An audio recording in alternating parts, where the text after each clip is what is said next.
Right, Elon. Oh my god, what the hell did we just watch? That has to be the greatest World Cup final of all time. I mean, it was great for everyone but me. I'll play the prediction, Jordan. I built this up for long enough. I need to squeeze that to 8 minutes. I think France are going to win the World Cup. I think heartbreak for Messi, as this will go to penalties 2-2 after 120 minutes. And I think Messi will miss the deciding penalty to keep, and they will lose 5-3 on penalties. Cheeks. I was so confident. I was betting my mum's life that Argentina would lose this final and bottle it, and I made a whole title on it. It was my most viewed video on this entire channel. Over 100 people have seen it. Now 100 people are pointing at me and laughing at me for this outlandish prediction. And the worst part was the prediction wasn't even bad. I said it would be 2-2 after 90 minutes, which it was. And I said it would end up going to penalties in the end, which it did. And then, yeah. You've got to feel bad for Kylian Mbappe. Why can't he just take all 5 penalties? I tell you, he carried them more than... He made France look like a one-man team. I tell you, but where do we even start with this final? Now, this final for 70 minutes looked about as boring as playing Scrabble with your nan. It was dull. Argentina were all over France, and France had no ideas. But France did what Gareth Southgate could never do, and actually made changes quick. After half an hour, Olivier Giroud, that France's all-time top goal scorer, he was off. And France showed so much character. Okay, in the first half, Argentina gifted a penalty to them, which, I mean... When are we going to admit it's not a penalty? But don't let it ruin the occasion, right? Okay. They scored the penalty and you think, okay, can France get into it? Di Maria then scores for Argentina and you're like, oh god, this is over. And for 70 minutes it looked like it was. And out of nowhere, France get a penalty. And it's like Mbappe finally woke up. It's like they realised they were in the World Cup final and not some Nations League friendly. France were unreal. Oh, the second France goal for Messi losing the ball and all the way to what Mbappe did. It was unbelievable. What a moment to witness. And I mean, extra time. You thought it was written in the stars. Messi scores in the second half of extra time, something you rarely see. As he scores a goal that just goes over the line, you think he's actually done it. But no, France get another penalty in the other end. And Mbappe does what Kane couldn't do and scores a second penalty. I mean, I was ready to laugh at him, but he proved his class. Then they drag it out to penalties where, yeah, Tchouameni completely misses the net and some other French player. But you've got to talk about Emily Martinez. This is the Aston Villa goalkeeper and he's now one of the best in the world. I mean, this guy was on the books of Arsenal for almost a decade, and they never used him. Well, they would insist with someone like Bernd Leno. He's about as average looking as my dad. Like, he's not very good, is he, really? I tell you, this was an absolute steal. And this guy is going to jump ship at the end of the summer. I feel bad.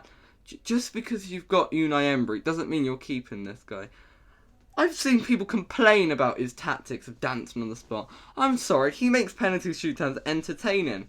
He's got character. He's got the personality of Tobey Maguire. You love to see it. I mean, he's got some like Michael Jackson level moves, and yeah, he puts them off brilliantly compared to Hugo Lloris, who just looked like he was ready to go to bed during that penalty shootout. But I think we need to talk about a couple players. Otamendi. What a game to forget. I've always found this guy bang average, I'm going to be honest. There's always a mistake in him. Like, you were lucky, Otamendi. You might be celebrating now, but you very rarely nearly cost the game.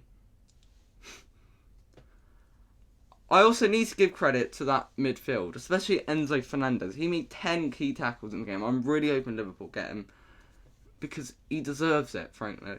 And I've got to talk about Lionel Messi, who finally delivered on the big stage, and oh, you've got to feel bad for Ronaldo. He was probably 6 foot deep into Piers Morgan by the end of that night because Lionel Messi had a great game. But Kylian Mbappe, this guy is 23 years old. This guy's younger than Titanic. But yet, this guy is younger than the Titanic film. But yet he's scoring a hat-trick in the World Cup final. And he's only 23. He could be in 3 more World Cups in his career. And he's probably going to win another one. What an unreal player. I mean, people call Mbappe overrated. People say he's not great. And when I think he should have gone to Real Madrid in the summer, I'm sorry. This guy deserves respect.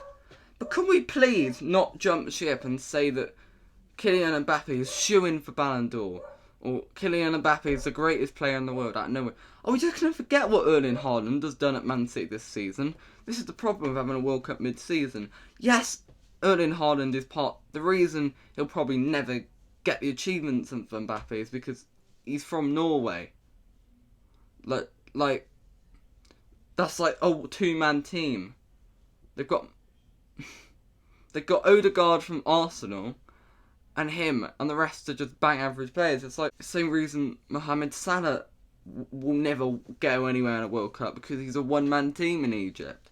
But Erling Haaland is still the best player in the world. Can we just please accept that? Karim Benzema is probably still better than Mbappe. But what a moment for Kylian Mbappe to score a hat-trick so coolly. That second goal was under the pressure. I mean, he didn't crack. What a game. And I mean, going out on penalties was horrible, but I really think Argentina, this was the 4th time this tournament you let a lead go. You dominated the Netherlands for 70 minutes. You let the lead go. You dominated Saudi Arabia until they had that wonder 2 goals. You dominated Australia, and they even almost took it to extra time near the end. Argentina, you may have won it, but you were not the best team in this tournament. I genuinely believe England would have given Argentina a good game. We could have probably lost, but I think we would have had a lot of fight. Brazil would have destroyed Argentina. The Netherlands almost got past Argentina. You weren't incredible. You rode your luck. You were gifted a penalty in like every single game. Yes, Lionel Messi is a great moment to see the greatest player of all time lift the World Cup finally, just so we can shut up this debate. But was it a convincing win? No. Anyway, just next time I need to predict the opposite. I tell you, if England ever make a World Cup final, I'm predicting our opponent, because I know we're going to win them. Anyway, goodbye, you lot.